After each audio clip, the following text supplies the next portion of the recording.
Hi friends, welcome back. तो friends, अभी का वीडियो है आईसीसी पर भड़के फैंस, क्या WTC फाइनल होगा ड्रॉ, विराट कोहली BCCI। तो भाई ये क्या न्यूज है।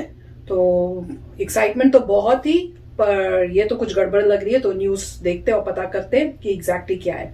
तो वीडियो शुरू करते हैं, पर वीडियो शुरू करने से पहले अगर आप चैनल पर नए हो और आपने अभी तक सब्सक्राइब नहीं किया तो जल्दी से पहले सब्सक्राइब के बटन और बेल आइकन को क्लिक कर लो, ताकि आपको हमारे सारे न्यू वीडियोस के नोटिफिकेशन मिल जाएं जैसे हम अपलोड करें।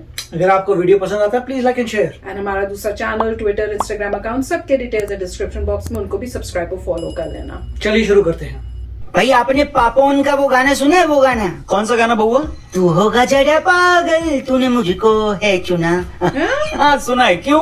समझ लीजिए ये गाना साउथहैम्पटन का ग्राउंड आईसीसी के लिए गा रहा है कि तू होगा बड़ा पागल तूने मुझको है। क्यों? सॉरी, पागल की जगह बेन स्टोक्स भी बोल सकता था कि तू होगा बड़ा। मैं ये कह रहा हूँ भाई साहब। मैं बउआ बोलो नमस्ते। नमस्कार, जय हिंद। मैं हूँ रौनक और आप देख रहे हैं world test championship special Rantantra. और से एक मिनट में ये कह रहा था रणतंत्र से इसका नाम बदल कर ऋण तंत्र रख दो, ऋण तंत्र। क्योंकि क्या है कि आईसीसी वालों की मेहरबानी से यहाँ रन से ज्यादा रेन दिखी है, बोले तो बारिश। मतलब इतनी बारिश हुई है कि हम सोच रहे हैं कि अगली बार होली के बाद रेन डांस पार्टी साउथहैम्पटन में रखवा लें। मतलब इतनी बारिश हुई है साउथहैम्पटन में कि हमें लग रहा है कि वो शहर असल में चेरा पूंजी का कुंभ में बिछड़ा हुआ भाई है, जिसे अंग्रेज जाते जाते अपने साथ इंग्लैंड ले गए।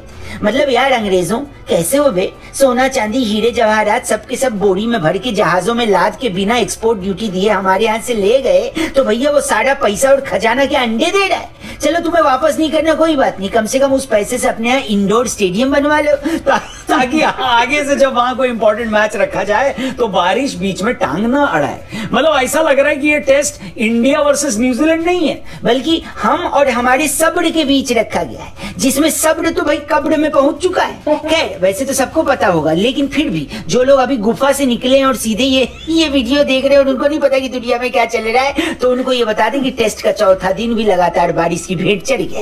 एक भी बॉल नहीं डाली जा सकी और इस वजह से रिजर्व डे यानी 23 जून का दिन पूरी तरह से एक्शन में आ गया है। यानी उस दिन पूरे 98 ओवर का खेल होगा। वैसे वर्ल्ड टेस्ट चैंपियनशिप फाइनल में आपको पता है अभी तक सबसे बढ़िया परफॉर्मेंस किस इंडियन का रहा है? नाम है दिनेश कार्तिक। कमेंट्री में तो उन्होंने झंडे गाड़े हैं और चारों तरफ कमेंट्री बॉक्स में इनके डेब्यू के चर्चे हो रहे, लेकिन दिनेश कार्तिक का सबसे बड़ा कंट्रीब्यूशन है सुबह उठकर अपने इंस्टा और ट्विटर के थ्रू इंडिया वालों को साउथहैम्पटन में मौसम की अपडेट देना। और कल सुबह उन्होंने बता दिया था कि भैया खेल होने के उतने ही चांस हैं जितनी हमारी गोवा ट्रिप के, यानी ऑलमोस्ट नील। एक बार फिर बारिश के साथ साथ इंटरनेट पर आईसीसी वालों के लिए मीम बनना भी शुरू हो गया, लेकिन कल कुछ लोग इस बद इंतजामी की वजह से गुस्से में भी दिखे। इंग्लैंड के पूर्व क्रिकेटर और यूनिवर्स में माइकल वॉन की बेवकूफी को बैलेंस करने के लिए पैदा हुए केपी यानी केविन पीटरसन ने ट्विटर पर आकर ये लिखा कि वो बेहद दुखी हैं और इस तरीके का बेहद जरूरी मैच आगे से कभी इंग्लैंड में होना ही नहीं चाहिए। उन्होंने एक और दूसरी ट्वीट में ये बताया कि उनका बस चलता तो इस तरीके का मैच दुबई के स्टेडियम में करवा देते,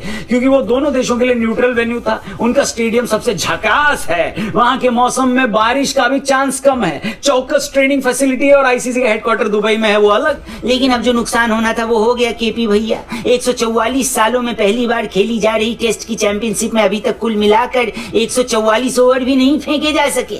लेकिन हमारे अपने बोर्ड बीसीसीआई ने कल हुई बैठक में कुछ अहम फैसले लिए हैं, जिनसे आगे के आईसीसी टूर्नामेंट शायद उतने बर्बाद न हो जितने इंग्लैंड की वजह से हो गए हैं। बीसीसीआई की कमेटी ने फैसला किया है कि 2023 वर्ल्ड कप की मेजबानी के बाद वो 2025 की चैंपियंस ट्रॉफी, 2028 का T20 वर्ल्ड कप और फिर 2031 का वर्ल्ड कप भी अपने यहां कराने का दावा आईसीसी के सामने करेंगे। ये कोशिश कितनी कामयाब होगी ये तो चलो हमें नहीं पता है, लेकिन हाँ अगर हमें मेजबानी नहीं भी मिलती है तो दादा ओ दादा बस इतना देख लेना कि इंग्लैंड वालों को न मिले, वरना जितने रन नहीं बनेंगे उससे ज्यादा लीटर खून बारिश देखकर खोल जाएगा भाई साहब। फिलहाल आज मौसम साफ रहने की उम्मीद है। न्यूजीलैंड का स्कोर 101 रन पर 2 विकेट है और इंडिया के पहली इनिंग के स्कोर से अभी वो लोग 116 पीछे हैं। पहले सेशन में अगर हम किसी तरह न्यूजीलैंड को ऑल आउट कर लें भैया तो इस मैच में अभी भी रिजल्ट आने की उम्मीद है। यानी 5वें दिन के मैच का हाल चाल और बवाल लेकर हम कल आपके लिए एक और जबरदस्त वीडियो लाएंगे।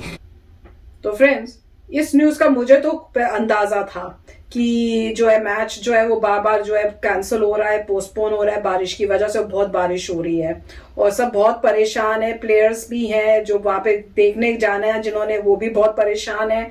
तो वो तो मुझे पता था, पर इसमें मुझे नहीं पता था कि क्या बात है कि भड़के फैंस। पर मुझे जब वो शुरू किया, मैंने बोला भी था शायद बारिश की वजह से, तो वही रीजन निकला।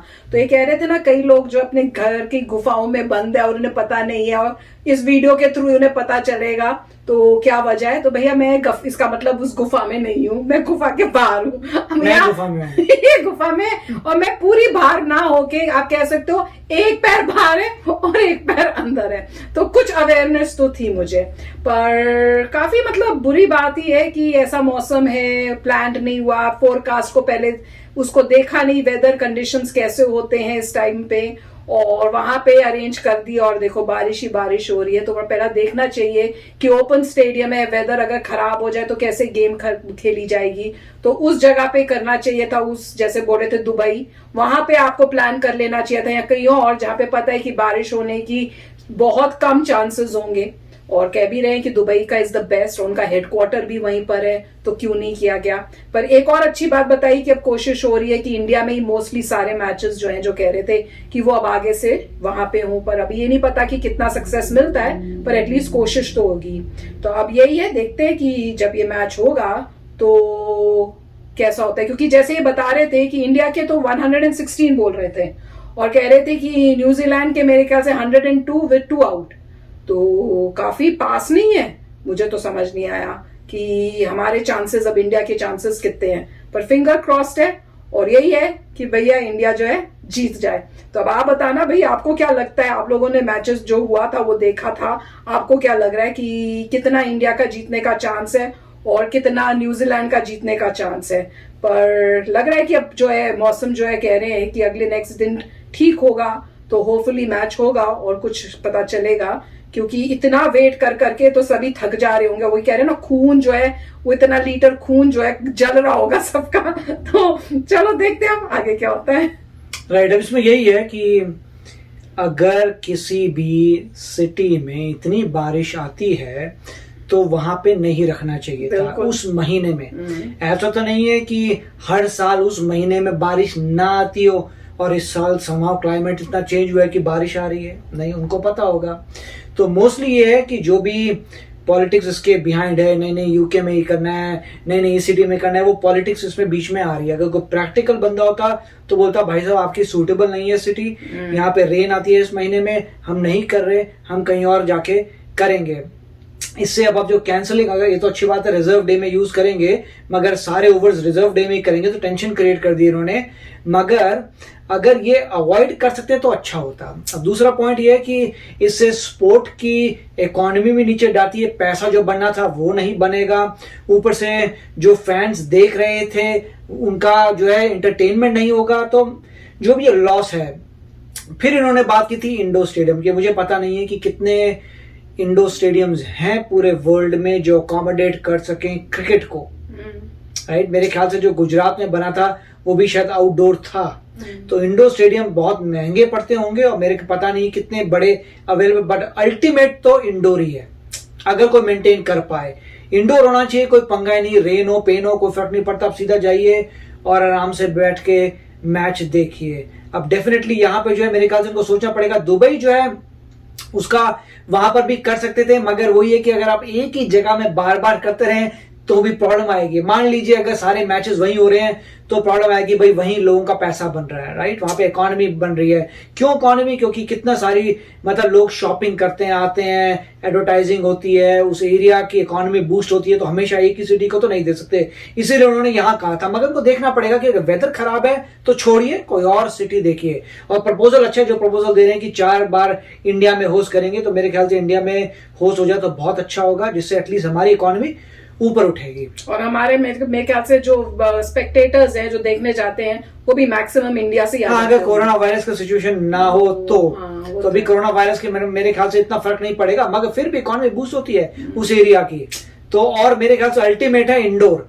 मगर कुछ लोग कह सकते नहीं हमें बाहर मजा आता है ये वो, मगर इंडोर मेरे ख्याल से सीरियस गेम हो तो इंडोर होनी चाहिए। बिल्कुल, ताकि इस टाइप से मौसम की वजह से कुछ जो है ना गड़बड़ नहीं हो सके, आंधी तूफान जो भी है, पिच खराब हो जाती है, मिट्टी आ जाए, कुछ भी हो जाए, मेरे ख्याल से उसके बाद पिच पुच को टेक केयर करना भी इजी हो जाएगा, क्योंकि मौसम की वजह से कुछ खराबी भी नहीं हो रही, तो वो टेक केयर करना भी कम हो जाएगा। तो चलो वेट कर रहे हैं, बताना भाई कब आता है रिजल्ट। होप तो ये है कि इंडिया जीते, मजा आ जाए। तो चलते हैं, मिलेंगे नेक्स्ट वीडियो में बहुत ही जल्द। Till then take care and bye bye. तो अगर आप मेरे इस चैनल पे नए हो तो जल्दी से सब्सक्राइब के बटन को हिट करो और बेल आइकन को क्लिक करो, ताकि आपको मेरा जब नया वीडियो मैं लगाऊं आपको उसके बारे में जल्दी से पता चल जाए।